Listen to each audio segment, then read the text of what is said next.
Esse daqui a pouco, se você foi presencial, ele fica aqui como ao vivo, né? Quem está me acompanhando, fica aí como daqui a pouco mesmo, mas aqueles que não estão daqui a pouco, talvez se esse vídeo for postado aí uma semana depois, daqui a pouco durou uma semana assim. Então vamos continuar falando aqui agora, explicando aspectos verbais e relacionados ao verbo, fazendo os paralelos entre grego e português, falando da voz. O que é voz? A voz expressa a relação entre o sujeito e a ação. E no grego nós temos três vozes. Temos a voz ativa, que indica que o sujeito está ativamente realizando a ação, né? O verbo expressa ali a ação, né? Para deixar isso mais claro, eu trago o exemplo do grego com a tradução para o português.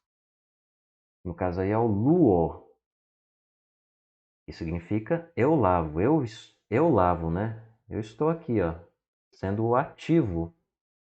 O sujeito aí, o verbo e a relação do sujeito está indicando aí pelo verbo que eu estou ativamente executando a ação aí, né? Eu executo a ação. A voz passiva, que indica aí que é passivo mesmo, não é ativo, indica que o sujeito ele está sofrendo, para deixar ainda mais esmiuçado, né? A ação expressa pelo verbo, que é geralmente executada por um outro indivíduo, né? Um outro agente, e não ele mesmo, né? E aí o exemplo que eu trago é o do luomai, e traduzido fica eu sou lavado, e não eu lavo, né? Alguém está me lavando, né? O terceiro é envolvido, né? E a voz média. A voz média do grego ela tem semelhanças aí, se você quiser fazer um paralelo com o português, com a voz reflexiva do português, né? Então, a voz média ela expressa uma ação que o sujeito faz em si mesmo, para si ou de si mesmo. E esse em si mesmo aí, né? A gente observa sofrendo os efeitos da ação por meio desse exemplo aqui, né? Luamai, eu me lavo, né? Eu mesmo trazendo ação sobre mim mesmo, né? Pode ser também para si mesmo, em seu próprio interesse e benefício, né? Luamai, eu desato para mim, pode ser a outra tradução. E isso a gente tem que ver pelo contexto, não tem como fórmula mágica para saber. E de si mesmo, né? Pode ser uma outra tradução aí, né? Por iniciativa própria ou confiado em suas próprias forças. E aqui temos o termo para exemplificar, epangelomai. Epangelomai significa eu prometo. Eu só estava fazendo aqui a questão de leitura com associação, para ver se eu estava falando errado ou não. Por conta do gama gama seguido, que o primeiro toma som de N, né? Ou de Ni.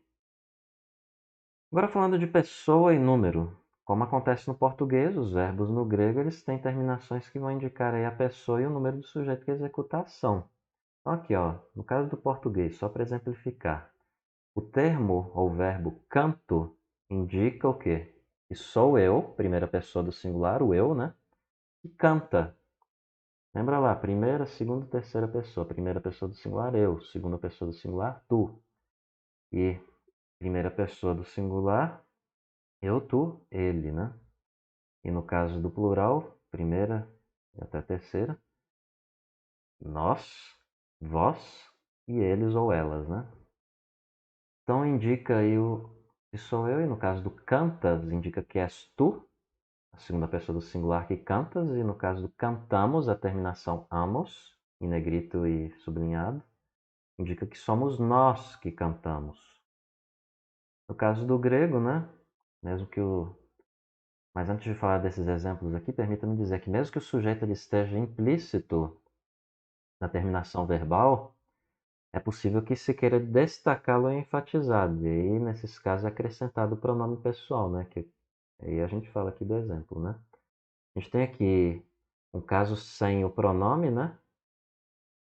Destacado de maneira explícita e está implícito, né? E temos no segundo caso de maneira explícita. Então temos aqui Neni. Opa, deixa eu ver de novo. Nenikeka ton cosmon. Venci o mundo. E no segundo exemplo, ego nenineka ton cosmon. Eu venci o mundo, né? E às vezes quando a gente coloca o pronome, já vem uma dica exegética, simples, mas que faz grande diferença. Em que mostra a ênfase do que o autor está dizendo. E até mesmo no grego, pode não parecer coisa interessante, pode parecer coisa besta, mas muita gente não sabe. A ordem das palavras afeta a ênfase também no grego. Então se coloca assim: o mundo foi vencido. Estou dando destaque para o mundo. No caso aqui aparece eu venci o mundo, né? Está dando destaque para a pessoa que proferiu isso, Jesus Cristo, né? Então a ênfase aqui é no poder e na pessoa, né? Aquele que tem o poder, aquele que é o vitorioso. Eu venço. Então o mundo não é vencido. Eu venço o mundo. Para deixar mais enfático, né? E aqui no próximo slide eu vou trazer para vocês, eu trago, melhor dizendo, né, os pronomes pessoais gregos. A gente vai ver eles especificamente no tópico 13, ou lição 13, se você preferir falar assim. Mas desde já é importante que você possa decorá-los, memorizá-los. Eis eles aí como nosso vocabulário. Ego, que é o eu. Temos o si, que é o tu. Temos autós. Por que eu coloquei aqui tracinho? Eta, tracinho, ômicron. Porque eu substituo a terminação, né? Então é autós, aute, ou auté, né? Ou autó. Beleza? Para não escrever aí out e a terminação o tempo todo, eu só coloquei a terminação. Autós, aute e autó. Temos aí o nós, que vai ser o quê? Remeis. Temos o vós, mês. Perceba a diferença, não cometa erro. Para você lembrar que é nós, lembra que começa com o eta, que lembra o N. Remeis é nós, porque lembra o N. E o mês é o vós, né? E por fim, eles, elas, a terceira do plural. Autói, autai ou autar. Então, vamos para o tópico 4.7, que é a composição do verbo. E detalhes adicionais sobre essa questão da formação e a composição das palavras vão ser apresentadas lá na lição 8.1, ou bloco de aula 8.1. E todo verbo deve ser destacado aqui, ele é composto por radical e terminação. Calma, eu vou explicar o que é radical e o que é terminação. Radical é a parte do verbo que permanece basicamente inalterada durante as modificações aí, ou flexões que ele sofre, né? Ainda assim, podem ocorrer algumas alterações quando se produzam ali contrações entre certas consoantes e vogais. Geralmente o radical ele é a parte inicial da palavra, do verbo, né? E a terminação é a partezinha final. É a parte da flexão verbal que permite reconhecer aí a pessoa, o número, a voz. Essa terminação é composta aí no grego por vogal temática e desinência. E a vogal temática, para especificar e esmiuçar ainda mais, também chamada de vogal de ligação, é uma vogal aí que vai aparecer entre o radical e a desinência, servindo de ligação entre esses dois elementos. E essa vogal aí no grego geralmente é o ômicron antes das desinências que começam com mi ou ni. E epsilon antes das desinências que começam com outras letras, obviamente. Fique calma, a gente ainda vai explicar isso aqui mais pra frente e ainda em muitas outras aulas depois, não se desespere. Isso aqui é uma parte mais profunda, pode geralmente levar um aluno inicial ao choque, né, ou ao desespero, mas calma. A desinência é a parte, então, final do verbo, que varia segundo a pessoa, número e voz. Então, só para exemplificar e deixar bem claro tudo isso aí, sistematizando. Temos aqui, vou pegar aqui a caneta para explicar, né? Apontador laser. Temos o verbo legomen, é igual a radical, leg, mais a vogal temática, a terminação é caracterizada por vogal temática. E aqui eu vou pegar a caneta para deixar mais clara ainda, né? A terminação engloba vogal temática e desinência. A vogal temática está aqui e a desinência está aqui. Beleza? Então temos leg, radical, leg. Temos a terminação formada pela vogal temática, ômicron, e a desinência, men. Então perceba, leg, o, men, legomen. Algo mais aqui para sistematizar que é útil. Tempos primários, então, como vimos, de acordo com as desinências, né, os tempos verbais podem ser classificados em primários e secundários. Primários e os básicos, geralmente as pessoas no grego mais iniciante aprendem só esses aí, né? Relacionado ao presente, ao futuro e ao perfeito. E mais detalhados, secundários, imperfeito, aoristo e mais que perfeito. Não se desespere, a gente vai ter uma aula para cada um desses aí. Falando das conjugações, no português o infinitivo ele é usado, se você está bem lembrado, para enunciar um verbo. Por exemplo, no português a gente fala de amar, dizer, partir. Percebe a terminação com uma vogal, geralmente o R, né? Amar, AR. Dizer, ER. Partir, IR. No grego, para fazer aí a forma, né, usada para esse fim, para esse propósito, a forma usada é a primeira pessoa do singular do presente do indicativo. Então aí você tem um paralelo, né, do português com o grego. O infinitivo aí, de maneira grosseira que colocam, né, com o infinitivo português com o grego indicativo ativo. Então no caso do grego aí, ó, você tem o português, né, falar, infinitivo. No grego, temos lego, eu falo, traduzindo, né? E o ômega aqui ele indica, nesse caso, do Lego aí, né, última letra do termo Lego, esse ômega ele indica a primeira pessoa do singular. Só para você já entender um pouquinho aqui de como funciona mais ou menos o grego. Não tem nada diferente do português. As pessoas às vezes não se tocam disso, ou tentam fazer diferenciação, mas é bem semelhante. Quando temos aí o leg, essa parte inicial, né, o radical aí, a terminação ômega, né? Ou ó, transliteração.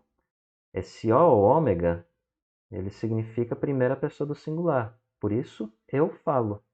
Se eu quisesse mudar isso para uma segunda pessoa, para uma terceira pessoa do singular ou plural, eu tenho a terminação específica também, que a gente vai ver quando a gente entrar em cada aula sobre essas questões verbais. Aqui é um panorama. Então não se desespere, mais uma vez, vou ficar repetindo. E aqui bem grande porque é necessário. Infelizmente eu não gosto de slide com muita coisa escrita, mas para ensinar coisa de idiomas a gente tem que fazer isso. Então os verbos que na primeira pessoa do singular do presente do indicativo ativo terminam em ômega pertencem à conjugação em ômega. Também há verbos na primeira pessoa do singular terminam em mi e pertencem à conjugação em mi. No grego koiné há duas conjugações básicas, a conjugação em ômega e a conjugação em mi. E a gente vai entrar nessas questões bem mais lá para frente. Mas a principal conjugação que nós vamos estudar vai ser em ômega, porque é a ela que pertencem a maior parte dos verbos que aparecem no Novo Testamento, que é o nosso propósito e foco central aqui. E a conjugação em mi, ela vai ser vista lá para o finalzinho, se a gente e o pessoal e os alunos animarem, obviamente, nessa turma que a gente está acompanhando aí no presente. Vai ser lá para o tópico 33 ou lição 33, né?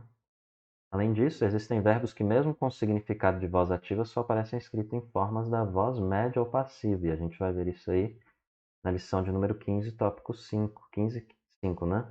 Esses verbos são chamados de verbos defectivos ou depoentes. Só um panorama, mais uma vez. E nos léxicos gregos ou dicionários, os verbos não aparecem no infinitivo, mas na primeira pessoa do singular do presente do indicativo ativo, ou no caso dos verbos defectivos, na primeira pessoa do singular do presente do indicativo médio ou passivo. É essa a forma como os verbos são apresentados nos vocabulários das lições. Quando a gente vai apresentando, você vai perceber que é isso. Mas não se desespere que muitas vezes isso aqui às vezes nem é tão necessário assim hoje, porque você já tem aplicativos que fazem isso e dicionários que já vêm prontos, digitais que fazem isso, você não vai precisar ficar quebrando tanta cabeça num livro físico para fazer isso. Mas se você for mexer com um aspecto de livro físico, você vai precisar saber disso daqui. Como muitos que estudaram aí antes desse advento aí de muitas questões digitais, aí nos últimos 20 anos para trás, ou até mais recentemente não tinham, né? Diria talvez 15 anos, 10 anos, que é bem recente. Tem aplicativos bem aperfeiçoados com isso. Eu não vou ficar aqui criticando, porque se tem aplicativos que facilitam a gente para fazer isso, cortar caminho, pode fazer. Mas se te faltar e você precisar, você vai ficar um pouco na mão, né? Mas dos tempos assinalados aí nessa tabela, com o que eu quero dizer aqui, que é esse quadro geral dos verbos do Novo Testamento, os tempos assinalados com asterisco, o perfeito do subjuntivo e o futuro do optativo, né? Eles não ocorrem no Novo Testamento. O perfeito do optativo ele também não aparece no Novo Testamento, é na voz ativa. E a ideia da voz média ou passiva só é expressa em forma perifrástica. Essa palavra é difícil que a gente vai ver lá para o bloco de aulas 28, especificamente 28.3.5. Sim, a gente já tem um modelo previamente pronto aqui de planos e essas aulas aqui que eu estou falando para vocês, pelo menos no presente momento que eu estou gravando, elas já estão prontas, escritas e com os slides. Eu estou gravando. Então tem muita coisa já pronta. Ainda não está sendo passada porque eu estou seguindo o ritmo da turma do Google Meet, o nosso encontro teoricamente presencial, né? De cara a cara com as pessoas, onde a gente tira dúvidas e vai vendo como está o ritmo geral da turma. E aqui a gente tem como nosso costume exercício de leitura. Então leia aí em voz alta os textos que eu trago aqui. Repete aí o exercício até alcançar a fluidez, como sempre estamos enfatizando. E acompanhe aí um Novo Testamento grego interlinear, se você tiver oportunidade, né? Com aquele site lá, o Bible Hub, né? Se não tiver o livro, né? Do Novo Testamento interlinear. Com as palavras aí traduzidas e já vai conseguindo um pouco de vocabulário, né? Ego eimi, ho poimen, ho kalos. João 10:11. E temos aqui si romaiosei. E temos um texto maior, eu não vou ler, porque é muito grande, obviamente, aí você fique aí por conta própria. É como um desafio. E aqueles que estão presencialmente, obviamente, tiveram e vão ter também nesse caso aqui, né? A leitura e análise desses textos aqui, discussões extras em cima desse texto aqui. E como de costume, no roteiro lá, ele sugere algumas obras, e nesse caso aqui eu sigo ele especificamente, não acrescento nada mais, que é William Sanford Lasor, gramática sintática do grego do Novo Testamento, deve ser Laser, o nome do cara, alguma coisa assim. Geralmente nomes é difícil saber em inglês. E ele é o parágrafo especificamente, né? 11, porque esse livro é formado por parágrafos e não especificamente por capítulos. Então encerramos aqui essa bloco de aulas, né, dos verbos introdução. E na próxima eu vou introduzir como prometido a parte básica dos verbos e depois vamos dar um pulo lá para frente para o bloco 8 e 9 para falar dos substantivos. Aí você tem ao menos o mínimo para já saber mexer com básico e muita coisa. Esse básico você vai ver que você já vai saber de mexer com muita coisa de documentação, seja o Novo Testamento, a Septuaginta, com o Antigo Testamento traduzido do hebraico para o grego, ou até mesmo documentos clássicos do período romano, do período grego. Então, espero que você esteja ansioso e esteja bem aí empolgado com essas aulas. E te dou um ânimo de injeções se você estiver talvez desanimado, pensando em parar, porque você vai ter muito colher de benefício se você conseguir ir dominando essas questões. E é só fazendo para ver. E eu, pessoalmente, sou muito beneficiado por isso e espero que você, meu ouvinte, também seja beneficiado com essa ferramenta do grego para uso instrumental e pessoal. Então, tchau, tchau.